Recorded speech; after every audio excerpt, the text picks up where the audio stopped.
তো আল্লাহর নবী সাল্লাল্লাহু আলাইহি ওয়াসাল্লাম, নবী আলাইহিস সালাতু ওয়াস সালামের ঘরে কাজ করতো এক বালক।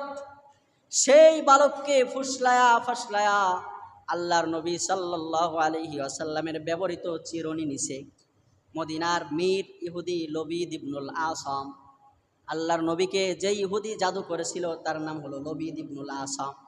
এই লবিদ ইবনে আসাম ওই বালককে ফুসলায়া আল্লাহর নবীর মাথার থেকে চুল মুবারক নিছে। আল্লাহর নবীর মাথার চুল মুবারক নিয়া এরপরে আল্লাহর নবীর মাথার চুল যেই চিরুনি দিয়ে আসে এই তো চিরুনি নিছে, এই দুইটা নিয়া এবার আল্লাহর নবী সাল্লাল্লাহু আলাইহি ওয়াসাল্লামকে লবিদ ইবনুল আসাম জাদু করেছে। জাদু করার পর আল্লাহর নবীর অবস্থা এমন হয়েছে, আম্মা জান আয়েশা সিদ্দিকা রাদিয়াল্লাহু তাআলা আনহা বলেন, আল্লাহর পয়গম্বর সাল্লাল্লাহু আলাইহি ওয়াসাল্লামকে যখন জাদু করা হয়েছিল আল্লাহর নবী এত অসুস্থ হয়ে গেছেন। আল্লাহর নবী যেই কাজটা করে নাই তিনি এই কাজটা করেছেন বলে স্বীকারোক্তি দিতেন, আবার যেই কাজটা করেছেন এই কাজটা করে নাই বলে স্বীকারোক্তি দিতেন। আমরা যেমন দুনিয়ার মানুষ বলি সেন্সলেস হয়ে গেছে, বলি না? সেন্স হারা হয়ে গেলে মানুষ যেমন হয়ে যায়, পাগলের মতো হয়ে যায়। আম্মা জান আয়েশা বলেন, এই লবিদ ইবনে আসাম আল্লাহর নবীর উপরে যখন জাদু করলেন, আল্লাহর নবী এই জাদুর ক্রিয়ায় আস্তে আস্তে ধুকে ধুকে এমন অসুস্থ হয়ে গেলেন, এক পর্যায়ে বিছনায় পড়ে গেলেন। আল্লাহর নবী সাল্লাল্লাহু আলাইহি ওয়াসাল্লাম এমন কাজের কথা বলতে লাগলেন যেগুলো তিনি করেন নাই। এমন পরিস্থিতিতে নবী আলাইহিস সালামের দিন কাটতেছে। ইতিমধ্যে আল্লাহ পাক রব্বুল আলামিনের পক্ষ থেকে আসমান থেকে দুইজন ফেরেশতা আল্লাহ তাআলা পাঠিয়ে দিলেন। দুইজন ফেরেশতা এসে আল্লাহর নবীর মাথা মুবারকের সামনে একজন ফেরেশতা দাঁড়ায় গেলেন, আর একজন ফেরেশতা আল্লাহর নবীর পা মুবারকের কাছে দাঁড়ায় গেলেন। দাঁড়ায়া এবার এক ফেরেশতা আর এক ফেরেশতারে প্রশ্ন করে, এই যে লোকটা মুমূর্ষু অবস্থায় পড়ে আছে অসুস্থ হয়ে, লোকটার কি হয়েছে? লোকটার এই অবস্থা কেন, কি হয়েছে? দ্বিতীয় পার কাছে যেই ফেরেশতা দাঁড়ানো তিনি জবাব দেন, এই লোকটাকে জাদু করা হয়েছে। এবার মাথার কাছের ফেরেশতা প্রশ্ন করে, এই লোকটাকে কে জাদু করেছে?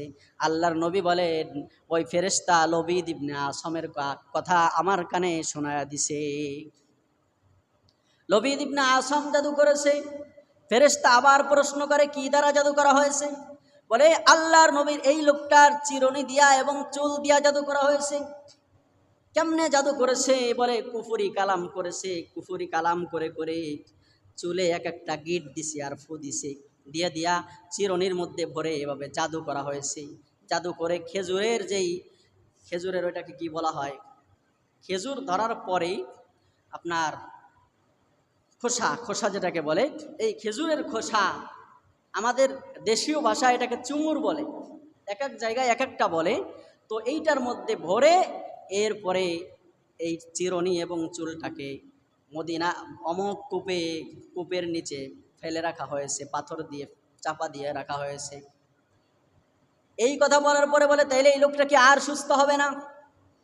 এক ফেরেশতা বলে, লোকটা কি আর সুস্থ হবে না? এবার আর এক ফেরেশতা বলে, লোকটা সুস্থ হবে, অবশ্যই সুস্থ হবে। এরপরে বলে, কি করলে সুস্থ হবে? আল্লাহর নবী বলেন, এবার সূরাতুল ফালাক এবং সূরাতুন নাস এই দুই ফেরেশতা পাঠ করে বলেছে, যদি এই দুই ওই জিনিসটা উঠায় আনার পরে যদি এই সূরা পাঠ করে করে ফু দেওয়া হয় তাহলে জাদুর ক্রিয়া কেটে যাবে। সুবহানাল্লাহ পড়ে। এমনিভাবে অন্য রিওয়ায়াতের মধ্যে এসেছে, হযরতে জিবরাইল আলাইহিস সালাতু ওয়াস সালাম আল্লাহর পয়গম্বরের কাছে এসে বলে, হাবিব আমার আপনাকে জাদু করেছে লবিদ ইবনুল আসাম, আপনি যদি এটার থেকে নিষ্কৃতি পেতে চান আল্লাহর পক্ষ থেকে এই যে দুইটা সূরা নাজিল করা হয়েছে এই দুই সূরা পড়ে পড়ে আপনি ওটাকে ফুঁক দেন। এবার নবী আলাইহিস সালাতু ওয়াস সালাম সাহাবায়ে কেরাম মারফতে ওই কুয়ার থেকে ওই চুল চিরুনি সবগুলা উদ্ধার করছে। সবগুলা উদ্ধার করার পরে আল্লাহর নবী নিজে সূরা ফালাকের এক আয়াত করছে। সূরা ফালাক আর সূরা নাস এর মধ্যে মোট 11টা আয়াত আছে। আল্লাহর নবীর চুলে 11টা গিট দিয়ে এভাবে জাদু করা হয়েছিল। আল্লাহর নবী এক একটা আয়াত পরে পরে এক একটা গিটে ফুঁক দিছে আর খুলছে, এভাবে করে 11টা আয়াত যখন পরে পরে ফুঁক দিছে, আল্লাহর নবী বলেন আমার কাছে মনে হলো আমার মাথার উপর থেকে অনেক বড় একটা বোঝা নেমে গেল, অনেক বড় একটা বোঝা নেমে গেল আমার মাথা থেকে। তাইলে জাদু টোনা এটা নবীদেরও করা হয়েছে। আপনারা এখন প্রশ্ন করতে পারেন যে নবীদেরকেও জাদু করা হয়েছে? জাদু এটা নবীদেরকে করা হয়েছে, এটা নবুয়তের পরিপন্থী নয়। কারণ হলো জাদু যখন কোনো মানুষকে করা হয় তখন ওই মানুষ টের পায় না, টের পায়? ঠিক পায় না।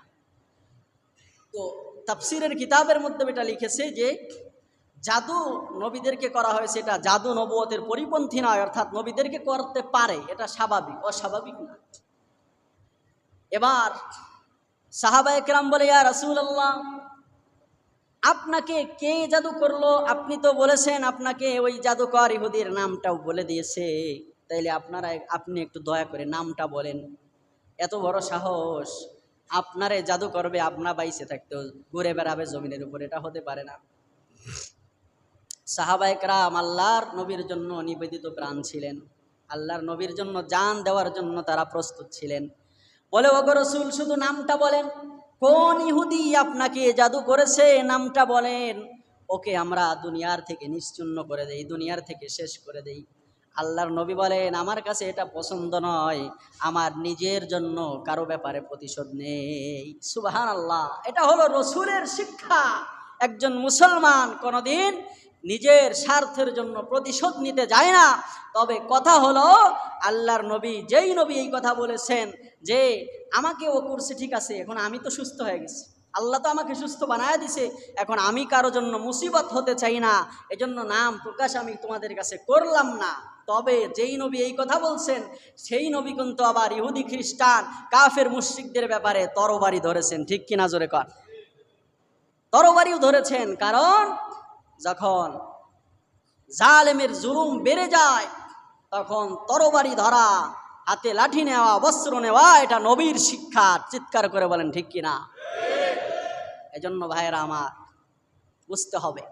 তো যাই হোক, তবে কোন কোন তাফসীরের মধ্যে এসেছে সাহাবায়ে কেরাম আল্লাহর নবীকে যে লবিদ ইবনে আসম জাদু করেছেন এই নামটা জেনে গিয়েছেন, কিন্তু আল্লাহর নবী বলেছেন তোমরা জানো ঠিক আছে, তবে ওরে কিছু বলতে পারবা না, এটা আমার নির্দেশ, এজন্য ওরে কিছু বলেও নাই। জাদুগ্রস্ত হওয়ার পরে আল্লাহ নবী সুস্থ হওয়ার পরেও লবিদ ইবনে আসম আল্লাহ নবীর দরবারে আসছে, কিন্তু আল্লাহ নবী কিছু বলেনি। তো ভাইয়ের আমার, এজন্য আল্লাহর নবী সাল্লাল্লাহু আলাইহি ওয়াসাল্লামকে আল্লাহ তাআলা মুআউযিজাতাইন নাস আর ফালাক এই দুইটা সূরা নাজিল করে বললেন, ওগো নবী, আপনি নিজেও আল্লাহর কাছে আশ্রয় চান এবং আপনার উম্মতদেরকেও শিক্ষা দেন। এই জন্য আল্লাহর নবী বলেন, আল্লাহ তাআলা বলেন, কুল, হে নবী আপনি বলেন, আউযু বিরাব্বিল ফালাক, আমি আশ্রয় চাই রব্বুল ফালাক, সকালের প্রভুর কাছে। ফালাক অর্থ হচ্ছে সকাল, উষা, অন্ধকার কেটে যখন আলো হয়ে যায় এই সকাল, এটাকে বলা হয় ফালাক। এখন আল্লাহ এখানে বললেন আমি সকালের প্রতিপালকের কাছে আশ্রয় চাই। মুফাসসিরিন একরাম লেখেন আল্লাহ তো শুধু সকালের রব না। আল্লাহ কি শুধু সকালের রব? আল্লাহ তো সকালেরও রব, বিকালেরও রব, সন্ধ্যারও রব। আল্লাহ